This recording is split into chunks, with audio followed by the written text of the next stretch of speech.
एक जंगल में चिड़िया और कौवा बहुत स्नेहपूर्वकता से रहते थे। एक ही पेड़ पर अलग अलग घोंसले बनाकर आलसी पतियों से परेशानियां झेलकर आंसुओं भरे जिंदगियां बिता के बहुत मुश्किल से जीने लगते हैं। उन दोनों को कूली का काम पर जाना पसंद नहीं था और दोनों मिलके पानी पूरी व्यापार शुरू करते हैं। कौवा माइक पकड़ के जंगल पूरा घूमकर गरम गरम पानी पूरी चिड़िया हमारे लिए खोली है, तुम सबको कहीं और जाने की जरूरत नहीं है।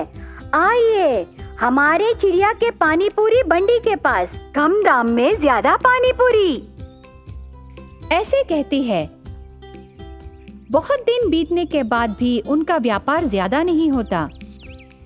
उस वजह से चिड़िया बहुत चिंता करने लगती है। क्या रे चिड़िया, हर समय कुछ न कुछ सोचती रहती हो? और क्या रहेगा रे सोचने के लिए, हमारा व्यापार के बारे में ही। बहुत आशा से मायके वाले दिए पैसों से ये पानी पूरी व्यापार शुरू करने से वो दिन भर दिन कम होने लगा है। कुछ और व्यापार करने से कैसे रहेगा रे, उसी के बारे में मैं सोच रही हूँ। मुझे भी ऐसा ही लग रहा है रे, कोई और व्यापार करने से शायद अच्छा रहेगा, पर कौन सा व्यापार करें? पानी पूरी के साथ साथ समोसा भी बना के रखेंगे, तुम क्या कहती हो? ठीक है चिड़िया, थोड़े समोसे बना के रखना, कोशिश करना गलत नहीं है ना। अगर कोई पक्षी आके खरीदने से वो ही व्यापार करेंगे। ऐसे बातें करके अगले दिन चिड़िया गरम गरम समोसे तैयार करके रखती है।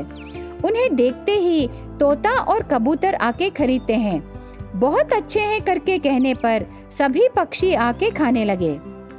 उसके बनाए समोसे पूरे बिक जाने पर चिड़िया खुश होती है। देखी ना कौवा, पूरे बिक गए, और ज्यादा बनाना था, कल मैं और ज्यादा समोसे बना के लाऊंगी। ऐसे कहने पर कौवा भी खुश होती है।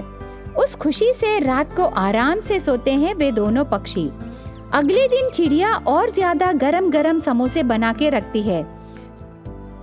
सभी पक्षी आके पूरे खरीद लेते हैं। उससे चिड़िया और कौवा बहुत खुश होते हैं। पानी पूरी का व्यापार ठीक से नहीं चलने पर चिड़िया और कौवा पानी पूरी व्यापार को बाजू रख के समोसे के व्यापार करना शुरू करते हैं।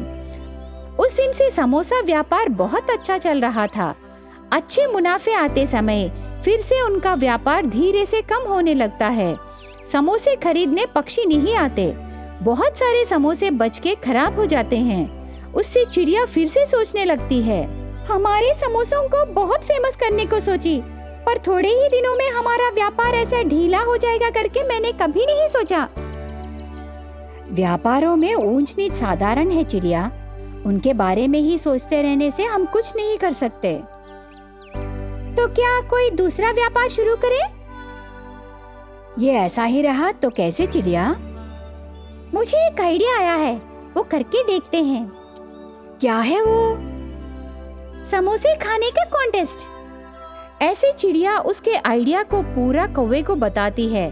तब अगले दिन जंगल पूरा घूम के कौवा समोसा कॉन्टेस्ट हो रहा है करके माइक में सबको बताती है। उससे सभी पक्षी समोसों के दुकान के पास आते हैं। कौन सा पक्षी 10 मिनट में 50 समोसे खाएगी, उसे 500 रुपए उपहार में मिलेगा। अगर वो नहीं खा सकी तो समोसों के पैसे देने से काफी है। ऐसे चिड़िया कहती है। तब सभी पक्षी 500 रुपए जीतने के लिए एक एक करके शर्त में भाग लेने लगते हैं। पर 10 मिनट में कोई भी पक्षी 50 समोसे नहीं खा पाए और पैसे देके जाते थे। इस तरह समोसे ऐसे बनाते ही पैसे खत्म हो जाते थे। पैसे भी आने लगे। चिड़िया का आइडिया बहुत अच्छा है कह के कौवा तारीफ करती है। उस दिन से वहाँ समोसे कॉन्टेस्ट चलने लगे। कौवा और चिड़िया को बहुत पैसे जमा होते हैं। ऐसे रहते हुए भूख से तड़प रही चील एक दिन उस कॉन्टेस्ट को आती है।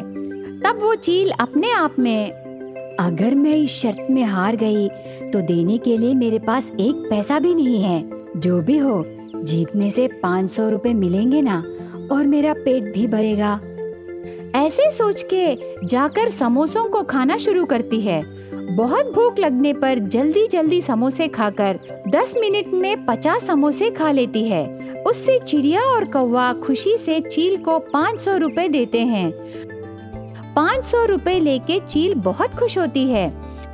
इस तरह चील 500 रुपए जीतने पर बाकी पक्षियों में कॉन्फिडेंस बढ़कर हर रोज समोसे कॉन्टेस्ट में भाग लेके उन दोनों को बहुत पैसे देने लगे। इस तरह चिड़िया का समोसा व्यापार सफल होता है।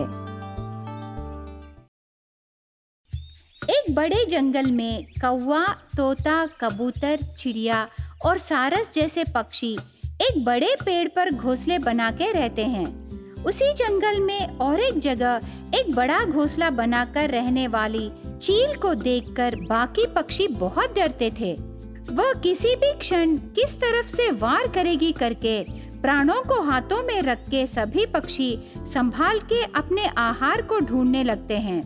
एक दिन आहार के लिए जा रही माँ कौवा रोटी के टुकड़े को पकड़कर चारों ओर चील को देखकर उसके घोंसले की तरफ जाने लगती है। एक पेड़ के डाल पर बैठी रही चील आहार ले जा रही कौवे को देखती है, तब तुरंत जाकर उस पर वार करती है।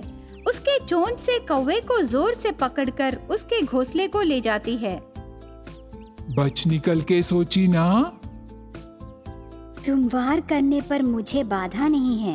मेरे घोंसले में मेरी बेटी है, वो भूख से तड़प रही है। मैं जाकर इस रोटी को उसे दे के आती हूँ। दया करके ये माँ की ममता को समझो।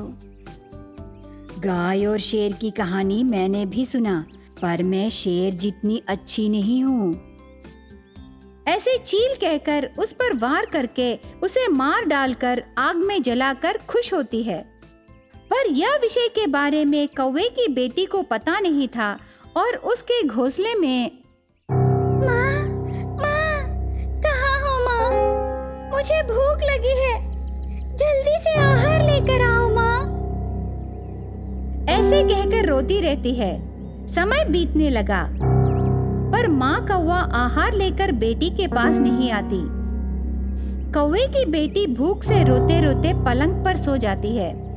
2 दिन बाद चिड़िया के द्वारा चील वार करने पर उसकी माँ मर गई करके पता चलता है। इसलिए मैं कहती हूँ, तू इधर अकेली रहना अच्छी बात नहीं है। मेरे साथ मेरे घोंसले में रहना, मैं तुम्हें अपनी बेटी की तरह देखभाल करूँगी। सॉरी चिड़िया आंटी, इसी घोंसले में रहने से मेरी माँ के साथ रहने जैसा है। मैं यहीं रहूंगी। आपके प्यार के लिए बहुत धन्यवाद आंटी। ऐसे कहने पर चिड़िया और एक बात भी नहीं बोलती और वहाँ से चली जाती है। इस तरह दिन बीतते गए। उस जंगल में माँ कौवे के घोंसले में बेटी कौवा हिम्मत से रहती है। ये लकड़ी से बनाया घोंसला है, इसलिए उस चील को इसके बारे में पता चल जाएगा। वो कहीं भी यहाँ आकर वार कर सकती है। नहीं नहीं, उस चील की नजर को बाजू हटाना है। कैसे करूं?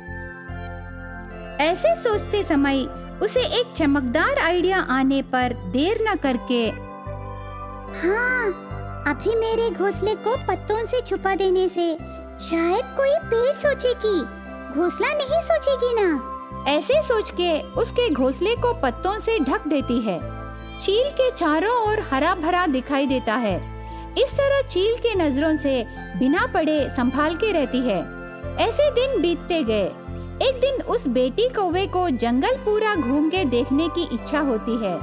तब घोंसले से बाहर आकर उड़ के जंगल पूरा घूमकर आराम से प्रकृति की सुंदरता देखकर वो दिन पूरा खुशी से बिताती है। शाम होने के बाद घोंसले को वापस आने को सोचती है। बाप रे, अंधेरा हो रहा है, घर जाना है। ऐसे सोच के वापस घर निकलती है, पर रुक जाती है। तब उस बेटी कौवे को जंगल में रहे नदी को देखना भूल गई करके याद आता है। ये क्या, जंगल पूरा देखी पर जंगल में रही उस बड़ी नदी को बिना देखे ही वापस जा रही हूँ। उस नदी के बारे में सभी पक्षी बहुत बातें बोल रहे थे। मैंने भी सुना है उस नदी के पास रहे पेड़ों पर बैठने से मन और प्राण बहुत प्रशांत महसूस होंगे करके बोल रहे थे। वो नदी बहुत बड़ा और बहुत सुंदर और उसमें पानी दूध की मलाई जैसे सफेद और स्वच्छ पानी है। कह रहे थे वो नदी जोर से बहती है और उस नदी के किनारे सुंदर फूल रहते हैं। वो नदी को बिना देखे घोंसले को वापस जाना बिल्कुल इच्छा नहीं थी। इतनी दूर आई, वो नदी भी देख के जाऊंगी। ऐसे सोच के उस नदी के पास जाती है। वहाँ नदी के किनारे रहे हरे भरे पेड़ पर बैठती है। नदी की पानी की बूंदें उसके ऊपर गिरने पर बेटी कौवे को बहुत आराम महसूस होता है। वहाँ का आह्लादकार वातावरण पसंद आके अपने आप को भूल जाती है। इस तरह अंधेरा होना बिना देखे आराम करती है। ठीक उसी समय आसमान में चील शोर मचाते उड़ के उस नदी की तरफ आने लगती है। चील की आवाज सुन के बेटी कौवा होश में आती है। उसमें डर शुरू होती है। अभी मैं इस चील से कैसे बच निकलूं? यहाँ मुझे अकेली रहना देखने से बाप रे, शिकार करके मार डाल के खा लेगी। अभी तो मैं बहुत छोटी हूँ, मेरा मांस बहुत स्वादिष्ट रहेगा सोच के मेरा पीछा करेगी। अभी मैं कैसे बच निकलूं? हे भगवान, मेरी रक्षा करो। ऐसे दुखी होके सोचने लगती है। उसे एक आइडिया आता है। तब तुरंत देर न करके उस आइडिया को कार्यान्वित करती है। पेड़ से उड़ के चील की तरफ जोर से जाने लगती है। चील के सामने जाती है। हे कौवे की बच्ची, रुक जा। क्या हुआ? क्यों ऐसे भाग रही हो? आप भी भागिए चील जी। नीचे दो शिकार बातें कर रहे थे कि बलवान चील को बलि देने से उनकी इच्छाएं पूरी होंगी करके। मैंने सुना है चील के लिए जाल डाल के इंतजार कर रहे हैं। आप उनके आंखों में मत पड़ो। वो बात सुनते ही चील को अंदर डर शुरू होता है, पर कौवे की बच्ची के सामने डरते रहने से कल से वो बेखातर करेगी सोच के हिम्मत से रहती है। वो मुझे कुछ नहीं करेगा, मैं नहीं डरती, मैं सब देख लूंगी। मुझे तो बहुत डर लग रहा है, मैं भाग जाऊंगी। ऐसे कह के चालाकी से चील से बच निकलकर बेटी कौवा वहाँ से चली जाती है।